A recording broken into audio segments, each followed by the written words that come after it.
Everyone, as the UK announces more than 20.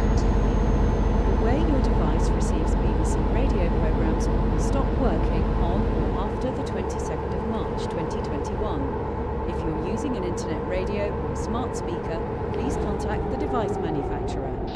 If you're using an app on another device, we recommend you listen using the BBC Sounds app or website. The voice of the UK. This is BBC Radio 5 Live. BBC News at 4 o'clock. This is Justine Green. An independent report on historical abuse within English football has found the Football Association didn't do enough to keep children safe. The review found that significant institutional failings meant the FA was too slow to put sufficient protection measures in place between 1995 and 2000. Dino Nocivelli is a solicitor who's represented a number of abuse survivors in court. I think far too often we look at abuse and we look at the monsters who commit these offences when actually we need to look at the failings in the system which enable it to take place for so long. And when we look at the number of clubs and the number of survivors, it's really concerning. And this is a good step by the FA. There is a question mark about does it go enough to prevent this kind of thing ever happening again. Police have arrested a 50-year-old man in Cheshire on suspicion of the indecent assault and murder of Stuart Lubbock nearly 20 years ago. The 31-year-old was found dead in a swimming pool at the home of the former TV presenter Michael Barrymore. Sean Dilley reports. The arrest follows a renewed appeal by Essex Police and the offer of an enhanced reward for information about the indecent assault and murder of Stuart Lubbock. He was one of 9 people who attended a party at the home of Michael Barrymore in March 2001. A post-mortem examination concluded that Mr Lubbock had suffered serious internal injuries. Michael Barrymore, who's 68, has always denied any involvement. He was one of 3 men questioned by police following Mr Lubbock's death. No one has ever been charged. Detectives said fresh information had started to emerge after the broadcast of a television documentary in February last year. They said they would now speak again to everybody who attended the party. Boris Johnson's former chief advisor Dominic Cummings had made scathing remarks about how the Department of Health first responded to the pandemic. In evidence to MPs, he told them it was like a smoking ruin in terms of procurement and PPE last March. The Prime Minister's official spokesman rejected the criticism, saying the focus had always been on protecting the NHS and saving lives. Poland has become the latest European country to go back into lockdown. It follows a steep rise in the number of coronavirus infections. The European Commission has announced plans for a digital certificate to help revive travel and tourism. It would allow anyone vaccinated against COVID or has recently tested negative to travel within the EU. It's still unclear what the UK government has in mind for British holidaymakers. Graham Buck is from the travel association ABTA. What we think we need with vaccine certificates is consistency in terms of how they look. So what we at ABTA have been asking for is for vaccine certificates to come in which are internationally recognised, so that they can work smoothly across borders, and also that they're introduced on a voluntary basis so that they're part of the solution to opening up travel. People aged 50 to 54 in England are being invited to book their appointment for a COVID vaccine. It's the final group on the government's priority list, which aims to cover 99% of those at high risk of dying. That's the BBC News. It's 3 minutes past 4. This is BBC Radio 5 Live. Listen live on digital, online, smart speaker, or the BBC Sounds app. If you're heading off today on an essential journey, the M25 anti-clockwise, the left-hand Dartford tunnel is completely closed. Now that's because they've closed 2 lanes to clear some debris from the tunnel. The queues are stretching back to Orpington at junction 4 on the M25 anti-clockwise. Clockwise queues past the scene as well, just at junction 1A. The M25 anti-clockwise along the bottom, that's heading towards the M26 from Clackett Lane services. There's an accident in one of the lanes. The M6 in Staffordshire, there's a broken down box van apparently. It's just near junction 12 at Gailey, so 1 lane closed on the southbound side from 12 to 11A. That's joining the M6 toll.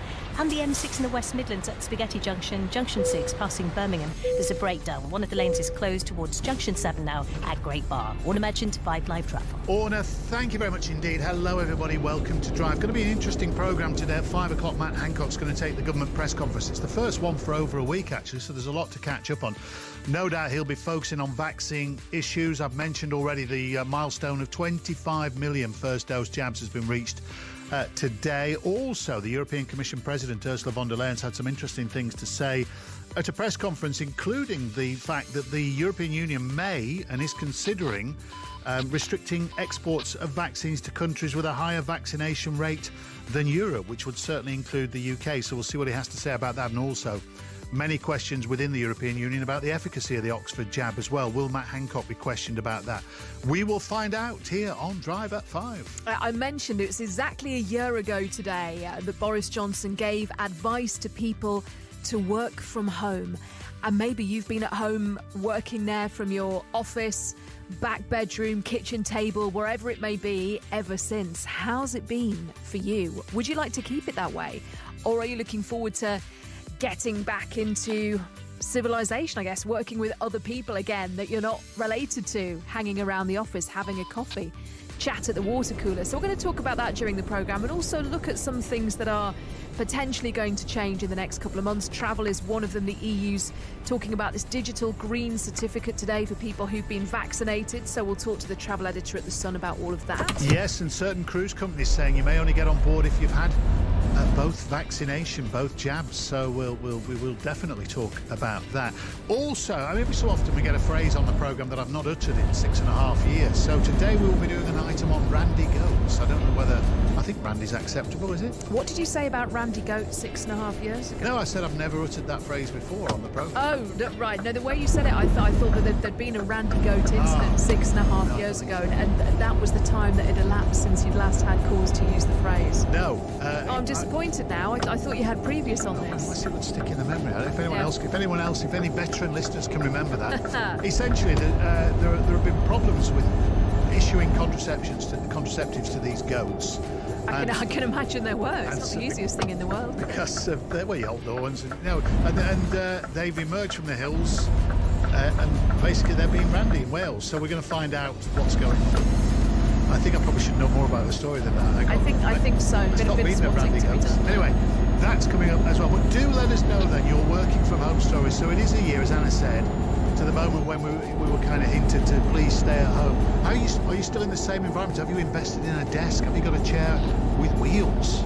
Or are you still at the corner of the dining room table? Let us know your work from home scenarios. 85058. Or if you at BBC 5 Live, if you do work with goats, how troublesome are they when they're randy as well? Do let us know. Europe's elite club competition. The Champions League. Pulls it back to De Bruyne. Oh, what a goal from Kevin De Bruyne. That's the goal that Manchester City wanted. Gundogan is forward and Gundogan guides the ball into the bottom left-hand corner. And Manchester City double their lead. Later on tonight, Chelsea host Atletico Madrid in the second leg of the round of 16. Kick-off 8 p.m. and the build-up begins in 5 Live Sports from 7. The Champions League on 5 Live. BBC Radio 5 Live. The voice of the UK. 5 Live Drive. Anna Foster and Tony Livesey. Listen live, pause, rewind and discover with the BBC Sounds app.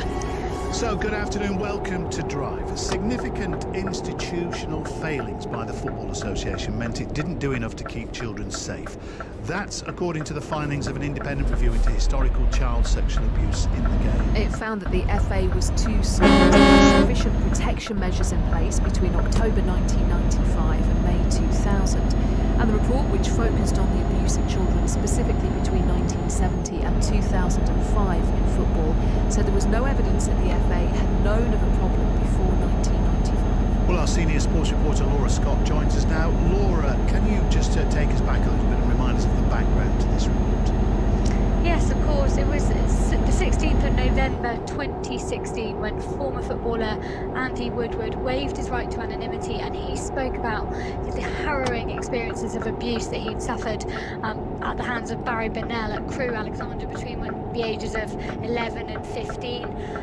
Once he had come forward, several other people contacted the police in the days after that, including the former England and Tottenham player Paul Stewart. He said he'd been abused as a child by his coach. And then the children's charity, the NSPCC, set up a dedicated hotline with the Football Association, and that received more than 860 calls in the first week. There were then several investigations started by police forces, and then the FA launched the independent inquiry led by Clive Sheldon QC, which has come to fruition more than 4 years later today. And what were the report's main findings, Laura? Well, it makes for uncomfortable reading for the Football Association. It was found that between the summer of 1995 and May 2000, the FA could and should have done more to keep children safe. Up until 1995, it says that, child protection practices were just not that well known, and actually there was no evidence to suggest that the FA knew of a problem. But it was after the high profile convictions of child sexual abusers that Clive Sheldon thinks that the FA, that there was a significant delay in them taking action, and that was an institutional failure, and there's no excuse for that.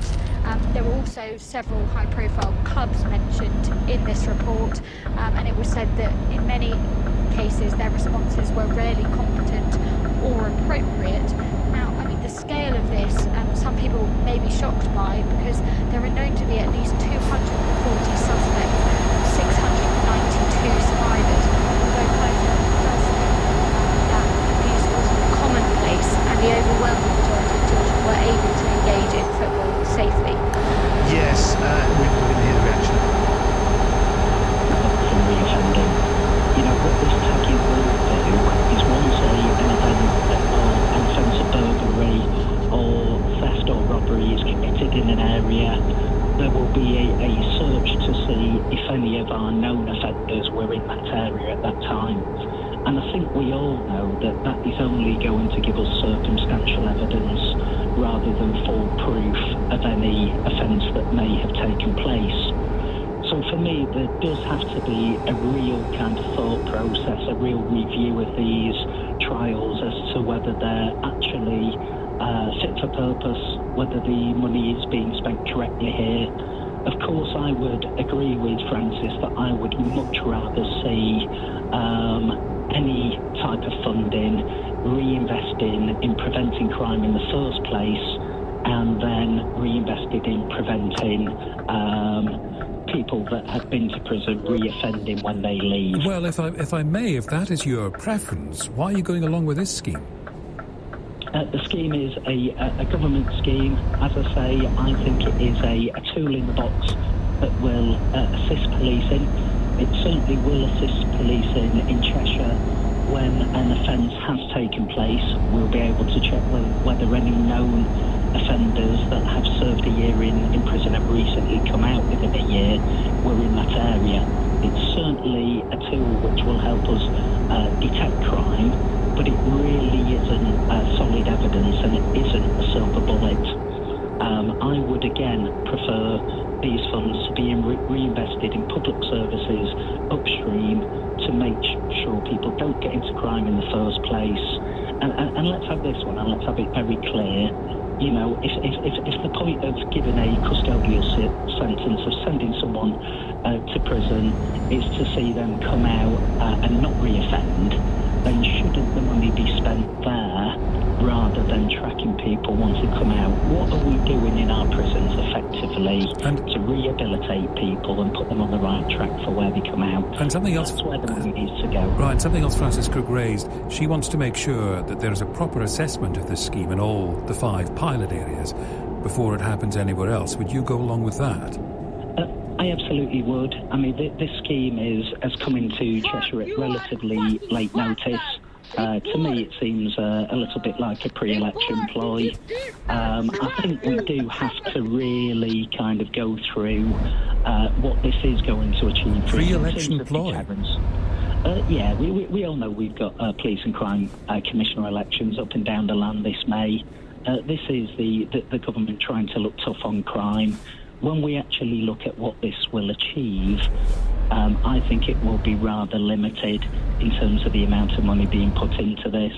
But let's give it a go. Okay. As I said, it is a tool in the box, but it's not the silver bullet. Let's look at the outcomes in the trial areas, including mine of Cheshire. Let me bring Francis and let's Crook. see if this works. Thank you for that. Let me bring Francis Crook back. Should we start tagging politicians? Would that be easy?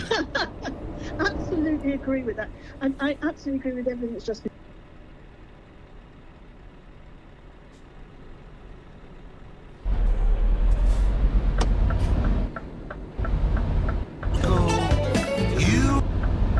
Just money from life. He wanted to be happy too. And armed with this deceptively simple insight, Tony used his Link Exchange cash to bankroll his next project, an online shoe retailer called Zappos. Want to put a smile on your face? Then experience shoe shopping with Zappos. What Amazon was doing with books, Tony planned to do with shoes. Tony set about building the company in a completely new way. Zappos, Tony said, was a chance to bring happiness. When I first got to Zappos, I honestly wondered how anybody got any work done. Alexis Gonzalez-Black worked at Zappos for 3 years. She remembers seeing the company's head office for the first time. I was like, what's happening? Because it is just an explosion of glitter and unicorns. There were parades constantly and people throwing candy at you. If you weren't ducking candy, you were singing and dancing, or there was some sort of all-you-can-eat buffet going on. Tony had dreaded the start of each day at Link Exchange. Now it created the happiest company in the world. And this time he was determined to keep that happiness intact. It was known that Zappos was harder to get into than Harvard. Zappos was receiving tens of thousands of resumes a year. Yeah, the process was rigorous. It was highly selective. Tony wanted generous spirits. If you weren't friendly to your taxi driver to or from the interview, Tony would hear about it. You also had to be, well, a bit weird. In interviews, applicants were asked questions like, on a scale of 1 to 10, how weird are you? I'd say I'm maximum weird, just maximum 11. What's your favourite swear word? Well, I don't think I can say it on radio. What's your theme music when you enter a room? R. Kelly's remix to Ignition. But now, obviously, I don't mess with R. Kelly anymore. Finally, at the end of the hiring process, Tony offered each successful applicant $2,000 not to take the job. Tony wanted people completely committed to the culture. I began the interview as just a normal working stiff, and I ended the interview letting my full freak flag fly. Tony saw Zappos as a greenhouse. He filled it with charming oddballs, free spirits and offbeat creatives, and he left them to build a happy, creative workplace. But beyond happiness for its own sake, there was a brilliant strategy at play. Tony's big bet was that in between the Oreo eating competitions and impromptu head-shaving challenges, a happy workforce would actually get stuff done. When people can be themselves, that's when the real friendships form, not just coworker relationships. And that's when the creative ideas come out, and that's when employees are most productive. The strategy was wildly successful. Within 8 years, the turnover of Zappos exceeded $1 billion. Once you were at the company, there was this incredible drive to wow the customer. You were expected to take any route, as creative as you can imagine, in order to get the customer to either literally say wow or to feel like they were the #1 customer. Zappos generated such a buzz that in 2009, Amazon came knocking. Having extracted a guarantee that Amazon would leave the Zappos culture untouched, Tony sold the company for $1.2 billion. At 24, he had made it rich. Now, aged 35, Tony Hsieh was happy too. But as the company grew, it was butting up against the eternal problem of hierarchy. How can big human groups get things done without big bosses calling all the shots? And once you start giving those bosses power, what will it do to the happiness, the creativity of those compelled to follow orders? Hsieh, like many political theorists before him, saw an inverse relationship between hierarchy and happiness, between unequal power and human flourishing. And this is why he attempted a revolution that he hoped would challenge the foundations of management philosophy and perhaps even the way that humans work together. Every time the size of a city doubles, innovation or productivity per resident increases by 15%. But when companies get bigger, the opposite happens, and innovation and productivity per employee generally goes down. Now part of the Amazon behemoth, Tony set about saving happiness from what he saw as the strangulation of hierarchy. Tony had gone to a conference and he came back sort of in typical Tony fashion, just like so excited about this idea that he had heard of a bossless or managerless holacracy. Holacracy, a word coined by the author Arthur Koestler and turned into a radical management philosophy by an American entrepreneur called Brian Robertson. So what is it? Holacracy is an acutely decentralized way of running a company. In holacracy, there are no managers, not even any job titles. Traditional hierarchy is thrown out of the window. In its place, there are circles, self-managing, self-selecting teams of people who carry out projects, shipping, say, or marketing for a specific shoe campaign. Employees decide for themselves which circles they work in, often working in many circles at any one time. Holacracy was radical, utopian, and in 2014 completely untested in a company the size of Zappos. But as Tony saw it, it was the route to organizational utopia. It's exciting and massively destabilizing for some people. Alexis moved from her role in recruitment and joined the circle overseeing the rollout of holacracy across the company. Being able to get my hands on levers of power and influence and interesting work that I wouldn't have been able to do before because I would have been stuck on a team. If you enjoy that sort of ability, there's huge upside to it, and it's sort of, like a chance to sort of destabilize work and grab what you want, which is not everybody's cup of tea. In Tony's bold new world, Alexis was one of the winners. If you are somebody who is optimizing for stability in your life, if you're somebody who appreciates the idea of going to work, knowing exactly what you're going to be doing that day, and day in and day out having that kind of stable path, holacracy is going to create a lot of noise around you. It turned out that the noise was too much for some. For many employees, holacracy was confusing. It also became very hard to benchmark people's pay in this non-hierarchical system. And with endless circles flying around, duplication took place. And my son's going to be a star and I'm going to push him. But we want it, the lads want it, don't they?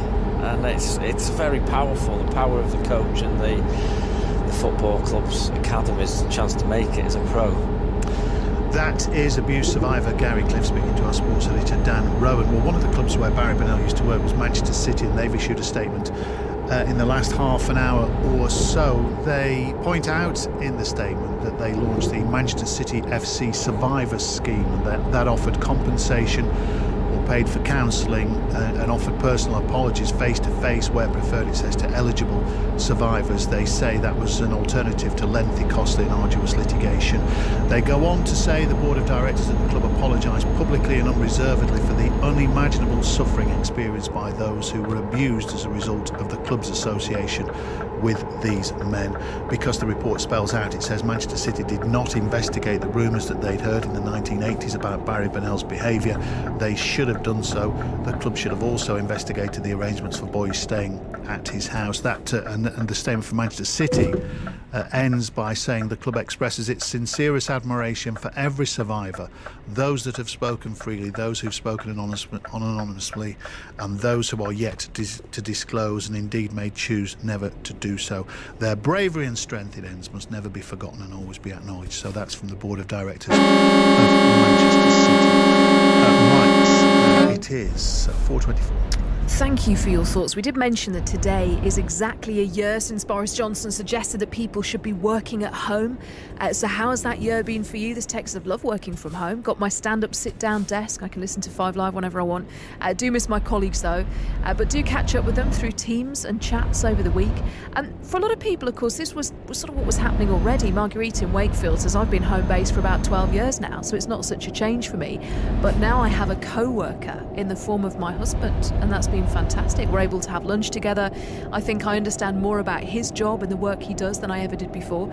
I don't know if I want him to go back to working in an office, says Marguerite. Well, that's really very nice. Now, I imagine there are some people who've had the exact opposite experience and can't wait for their beloved other half to leave them in peace. Yeah, well, that's a fair point. I'm sure people will let us know. 85058. Sally from near Durham says, I was sent home a year ago, actually on the 21st of March. I've worked at home ever since. I will never be able to integrate back into society. It's been too long. I've basically gone feral. And yes, says Sally, I do have a chair with wheels. I think that's when you go pro, working from home, if you get wheels on your chair. Yeah, you need a chair with wheels. I tell you what, if you've actually worked out how to log in remotely to your company's computer system, that's when you know you've cracked it. If you can actually get in and get through the layers of security and work out how to do the work that you're supposed to be doing. Keep those coming, please. 85058 or at BBC 5 Live. Got more Champions League action for you tonight, live on 5 Live. Mark Chapman is here from 7. He's going to bring you all the build-up to the second leg of Chelsea's round of 16 tie against Atletico Madrid. Yeah, Chelsea are 1-0 up after the first leg. They've got home advantage tonight, so they'll be pretty optimistic about joining Manchester City and Liverpool in the last 8. John Murray will bring you live football commentary kickoffs at 8. There's a bit of shenanigans surrounding his fact of the day over the weekend, which I'm sure we'll delve into more on Friday. Now, let's take a look at another story that's making the news today. A 50-year-old man has been arrested on suspicion of the indecent assault and murder of Stuart Lubbock at the home of the TV presenter Michael Barrymore 20 years ago. Mr. Lubbock, who was 31, was found unconscious in the swimming pool at the house, and Michael Barrymore, who's now 68, has always denied any involvement in the death. Well, Detective Superintendent Lucy Morris, Essex Police's head of major crime, said the arrest was made after significant new information came to light following a renewed appeal in February 2020. Today, Wednesday the 17th of March, detectives from Essex Police's major crime team have arrested a 50-year-old man on suspicion of the indecent assault and murder of Stuart Lubbock. The man, who was arrested in Cheshire, continues to be questioned by our detectives. Following the arrest, we immediately notified the Lubbock family. This arrest is almost 20 years to the day in which Stuart was found unconscious in a swimming pool following a party at a home in Roydon. He later died in hospital. The arrest comes after significant new information came to light following our renewed appeal for information and offer of an enhanced reward, which coincided with a major TV documentary broadcast in February 2020. This information has led to us making an arrest, and over the coming days, we will be contacting all those who were present at the party at the time, as well as others who may have information. As we stated last February, and have continually stated over the last 20 years, we believe someone or some people at that party know what happened. It is important to restate the fact that Essex Police has never given up on this case, and that the force is motivated by the desire to deliver justice for Mr. Lubbock and his family.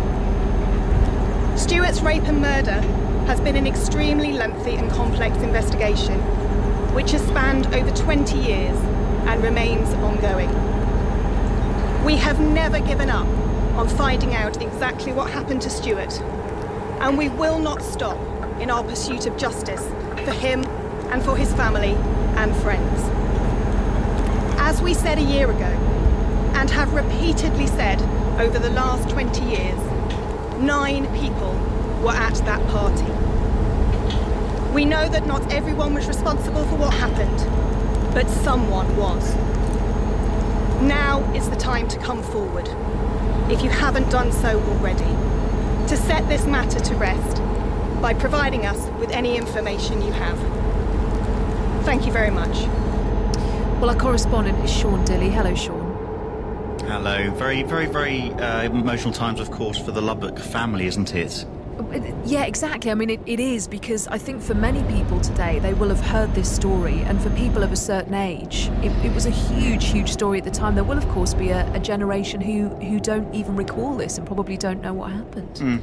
I was thinking this earlier. This was more or less the start of my journalistic career back then, and they were huge scenes because, you know, for anybody who doesn't know and they hear the term Michael Barrymore entertainer, Michael Barrymore, we should say, who's 68 and has always denied any involvement. He was incredibly well known. Many of us grew up with him, you know, fronting quiz shows such as Strike It Lucky. And so when in 2001 a man who was found unconscious in his swimming pool in his Essex home, later taken to hospital and died. This was, as you can imagine, a very big story. So just a little bit about the background. Stuart Lubbock was one of 9 people who had attended this party in 2001. This arrest now, I mean, it comes many years after the others, but this is the 4th arrest because back in 2007, Michael Barrymore and 2 other men were arrested and questioned again on suspicion of seriously sexually assaulting and murdering Mr. Lubbock. No one had ever been charged for that then. And I think we should just point out, of course, the fact that somebody's arrested, everybody is, of course, innocent until proven guilty. And the threshold for that is, you know, sometimes police want to speak to people. They may have reasonable grounds to suspect something could be the case, and they said that they indeed were working on new information. Previously, no charges. At the moment, a 50-year-old man is in custody in Cheshire. And as you said, Sean, right at the start there, we heard from the police, but obviously Stuart Lubbock's family are central to all of this. Have we had any reaction from them yet? Yes, I mean, Terry, who's Stuart's dad, has been a fastidious campaigner on this. I've spoken to him and representatives for him in previous years as they were pursuing all sorts of legal avenues, including having the inquest, a second inquest ruled by the High Court, and that didn't work, and there was an attempt via a retired solicitor to take out a private prosecution. But that's the legals. He said that he's been living to get justice for his son, a 31-year-old butcher, at the time of his death in Essex, and he at the moment has got a terminal illness. He says he's got weeks to live. He said that of course he welcomes it, but it has been a very long time coming. Sean, thank you very much indeed. Sean Dilley there, our correspondent, with the latest on that. You're listening to Drive. It's just after 4:30. Listen on BBC Sounds. This is BBC Radio 5 Live. The headlines then on Drive this afternoon. An independent review of historical sexual abuse in football says the Football Association failed to protect children. The report, which focused on the period from 1970 to 2005, has made 13 recommendations to improve safeguarding. The chief executive of the FA, Mark Bullingham, called it a dark day for the beautiful game. The head of the European Commission is threatening to withhold coronavirus vaccine exports to countries outside the EU that don't supply them in a reciprocal way. Ursula von der Leyen says Brussels is still waiting for shipments of the AstraZeneca vaccine to come from Britain, while tens of millions of doses from mainland Europe have arrived in the UK. People aged 50 and over in England are now being invited to book their first coronavirus vaccine. More than half of Britain's adult population will have been offered a first dose by the end of this week. And as we were hearing a moment ago, a 50-year-old man has been arrested on suspicion of the indecent assault and murder of Stuart Lubbock at the home of Michael Barrymore 20 years ago. Mr. Lubbock was a guest at a party hosted by the TV presenter, who's now 68. Right, that is the news. Della's here with all the sport. Afternoon, Tony. Racing superstar and two-time Grand National champion Tiger Roll has rolled back the years at Cheltenham. What a shame there's not 70,000 here to roar him home. We'll do the roaring for them. He's a magnificent horse. Tiger Roll wins for the 5th time at the Cheltenham Festival. And if that is to be his last ever race, what a superstar he has been. He came alive and he jumped brilliant, and I was in control of the race after halfway. He was just in his comfort zone, and when Tiger comes alive like that, you don't take him back. Tiger Roll winning the cross-country chase with jockey Keith Donoghue on day 2 of the festival. Trainer Henry de Bromhead is no doubt celebrating with a cup of tea after Put the Kettle On, ridden by Aidan Coleman, won the big one, the Betway Queen Mother Champion Chase. Nuba Negra was second, with favourite Chacun Pour Soi third. And de Bromhead, who also won yesterday's Champion Hurdle, was full of praise for Put the Kettle On. Oh, she's an incredible mare, absolutely. I'm delighted for the Darmodys, the syndicate. Mary Darmody is the matriarch of it, and yeah, it's just brilliant. It's stuff you... Clive Sheldon, the QC who was appointed to take this inquiry, he said earlier to me that he didn't think that he'd given Dario Gradi a free pass, but I think a lot of the victims feel that way. Dario was obviously the manager at this very small club when Barry Bonnell was there. Barry Bonnell was mass offending. He had room at his house for up to 12 kids. The kids would be staying every night. All sorts of innuendo and rumour. I would personally say strong on that, because I've heard it from the lads themselves. Basically, I think it says in the report that they think it was basically inconceivable that people at Crewe didn't know. And I think what really took everyone by surprise today when we saw the report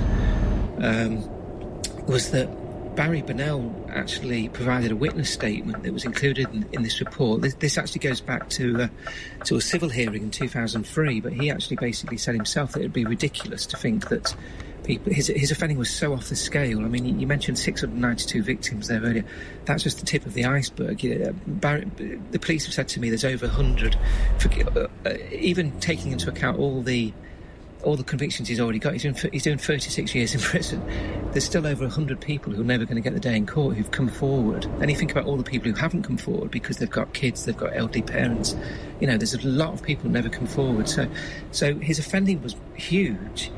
And then basically even Bonnell has provided a statement saying, of course people in Crewe knew. He's basically alleging that Crewe helped him get out of the country. And then Sheldon's come along and he's basically decided that isn't evidence, that's not credible evidence, which is obviously his decision to take. He says that Bonnell doesn't supply evidence, but I mean, but I'm not quite sure what evidence he intends him to supply. He's basically saying. So I think the players feel relieved in one sense, but also just a little bit flat. The language of it. Someone from a director at Manchester City said to me last year that they thought, Manchester City would rightly get smashed. That was Manchester City making that admission themselves, and then I don't think anyone's been smashed really. I think there's, Manchester City have been described as wholly inadequate from that era, but it's not a smashing, let's put it that way.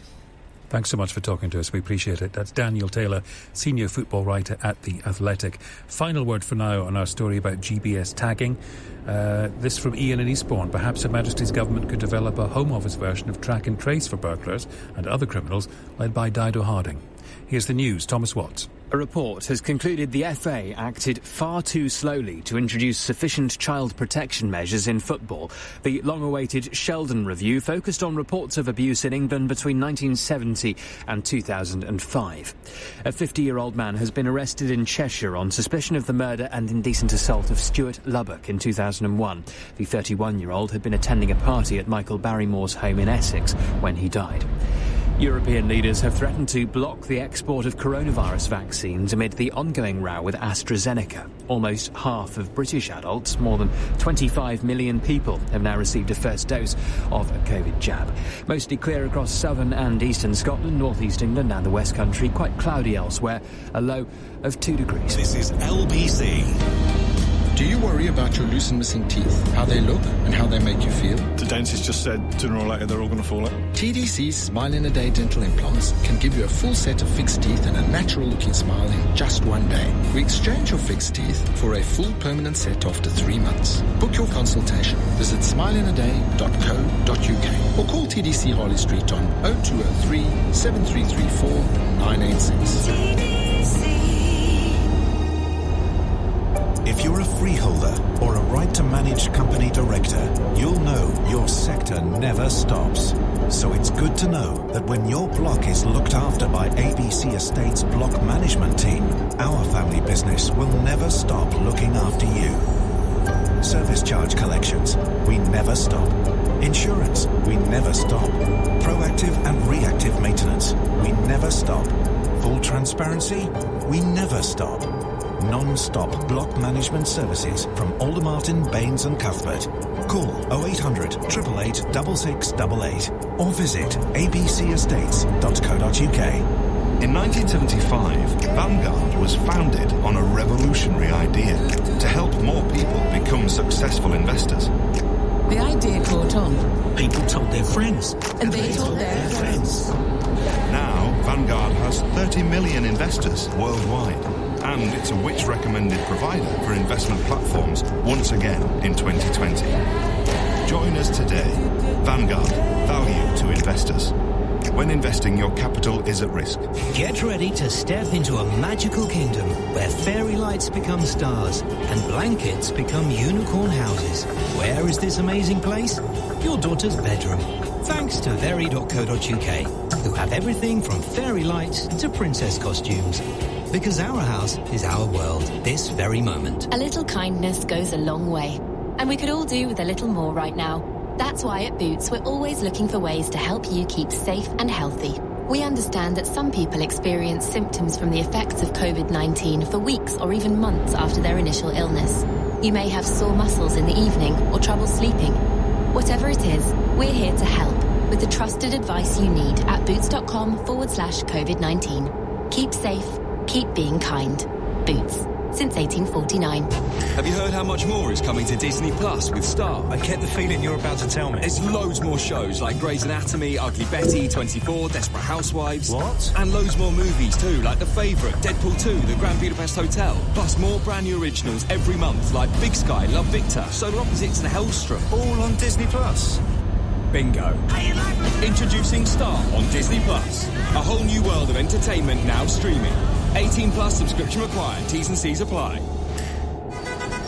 Ride-hailing is changing. And at Free Now, we think it needs to change quicker. That's why we've made our green pledge to be 100% electric by 2025. Now that's something to make a big noise about. You can already choose to ride electric on every trip. We even carbon offset the ones you don't. Our green pledge is silence. How do you like the sound of that?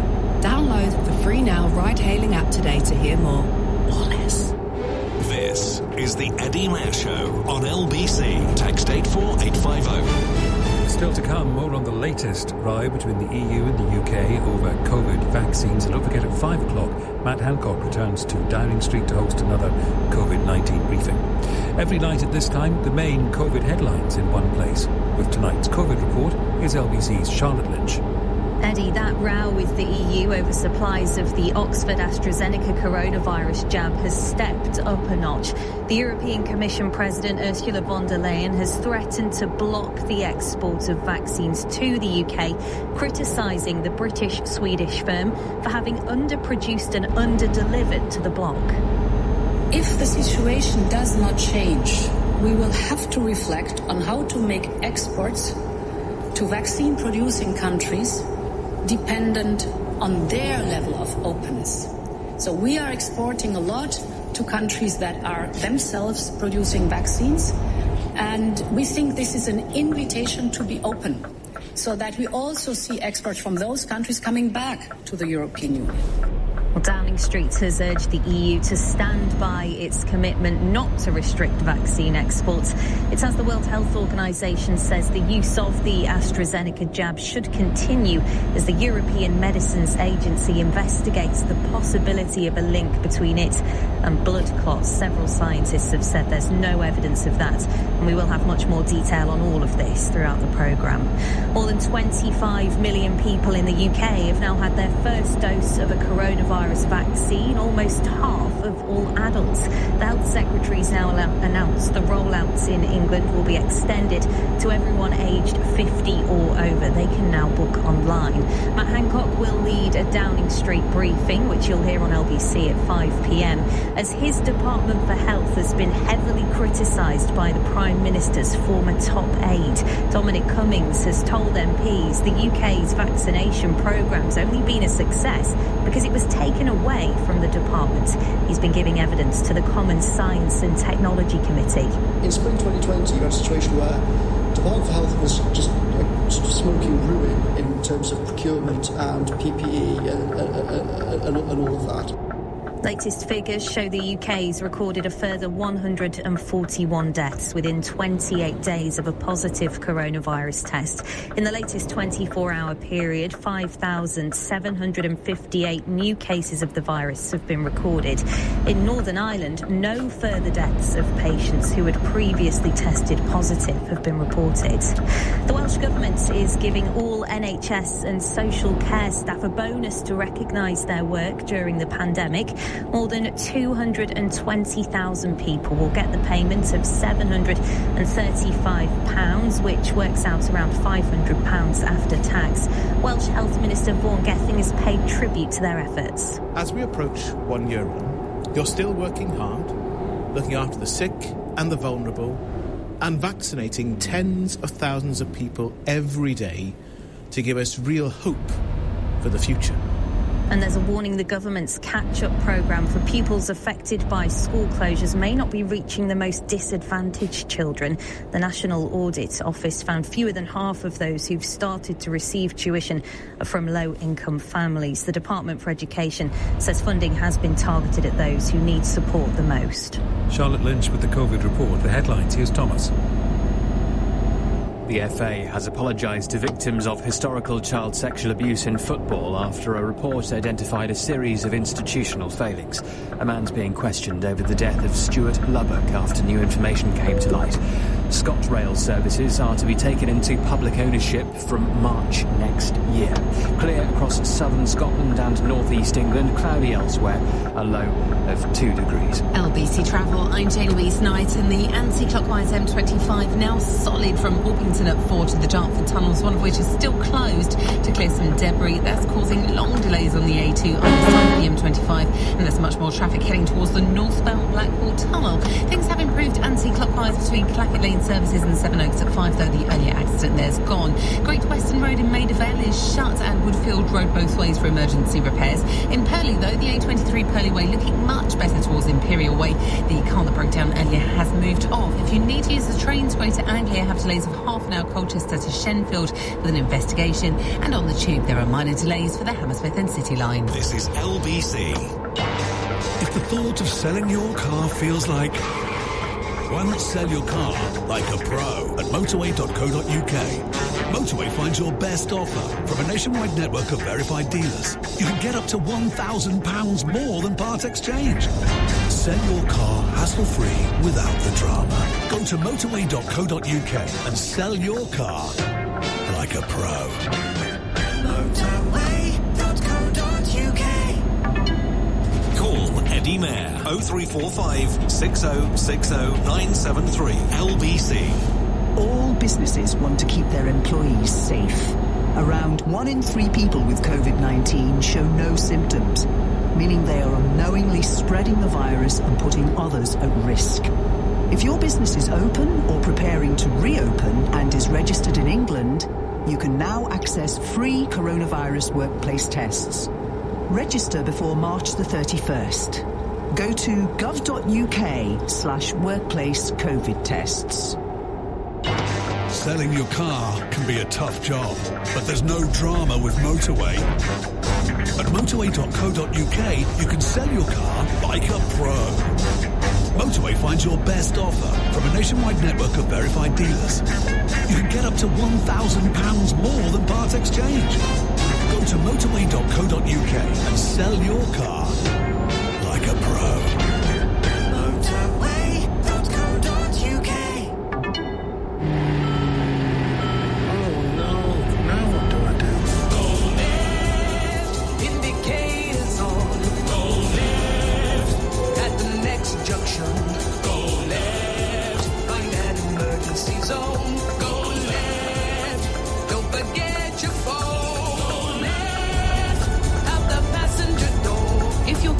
Down on the motorway, remember one thing.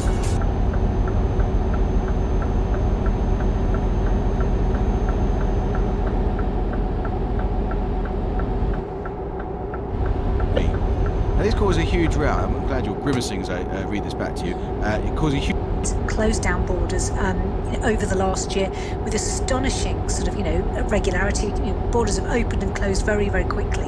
And this is a great first step to actually say, right, okay, we've got to come out the other side, and this is going to help people actually move safely from one part of the union to the next. And not without precedent as well, because, things like yellow fever certificates are very common. You took it inside your passport, and if you're going to certain countries, you have to produce it. So we know that this sort of thing can work.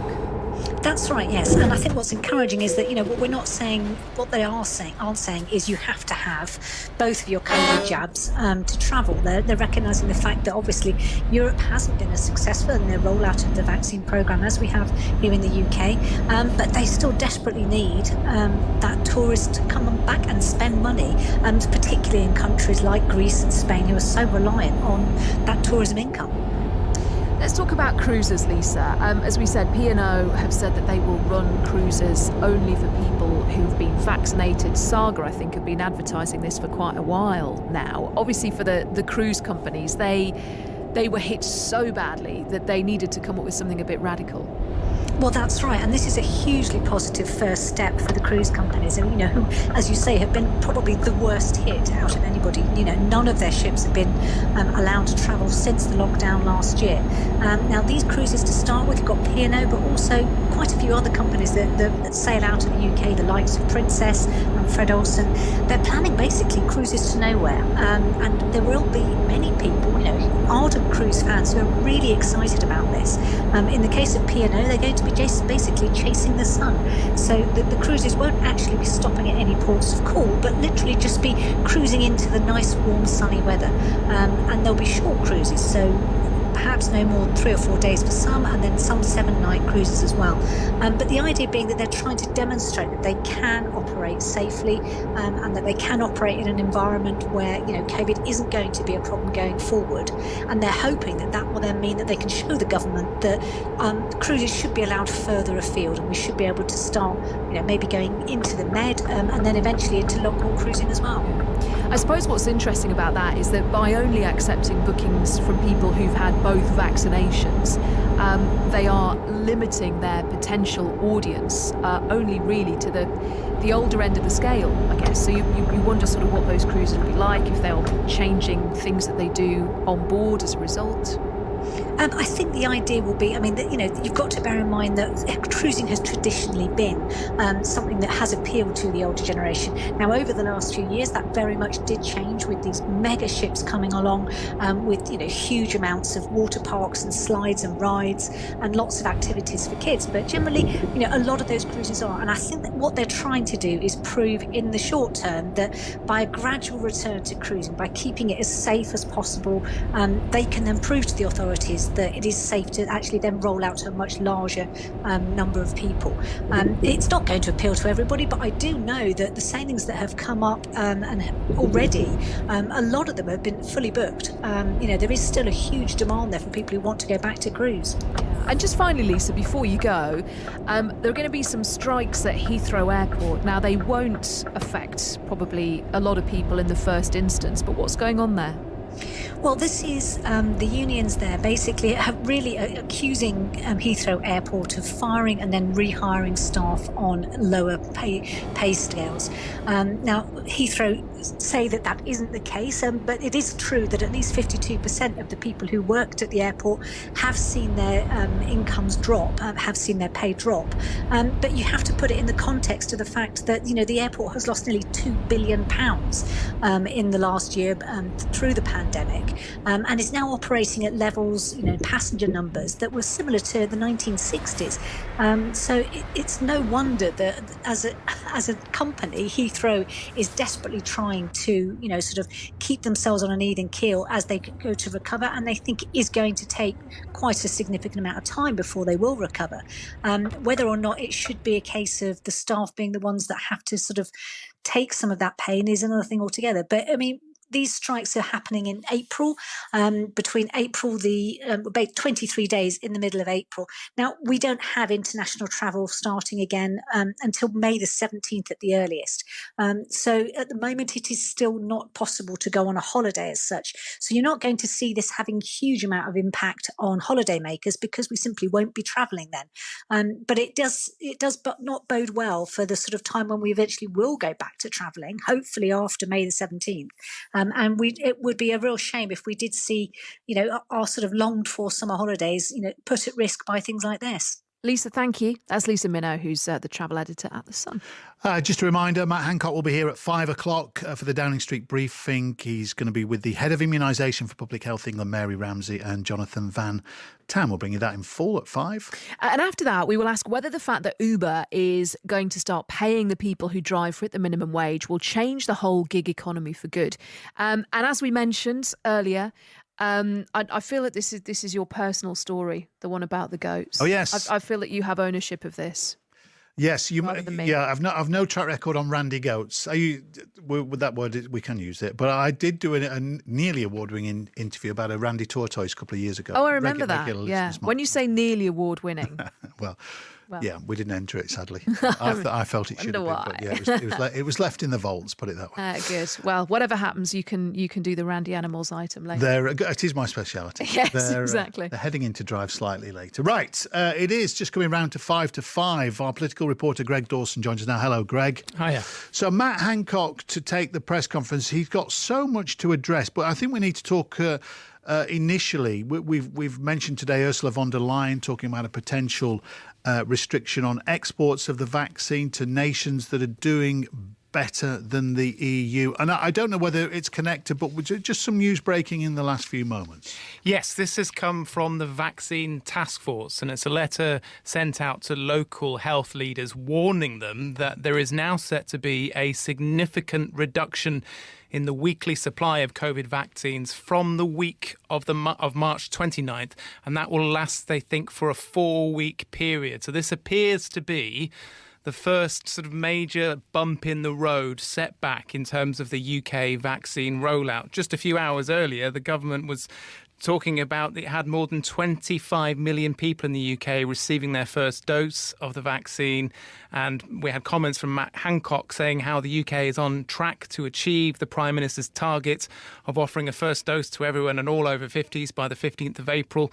Was trying to work out now, what does this mean practically? What we're being told is that no one who was booked a vaccine already should lose their slot. But what we are expecting is a significant slowing of people getting their first dose of the vaccination for 4 weeks from March the 29th. And on that basis, Greg, is there any indication at all why this bump in the roads occurred?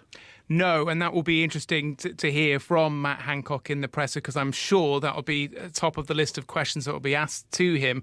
As you mentioned, we heard earlier from the head of the European Commission. She was threatening to tighten measures around coronavirus vaccine exports, Ursula von der Leyen, that is, if other countries didn't, as she, in her words, reciprocate in terms of vaccines leaving potentially the UK to the EU.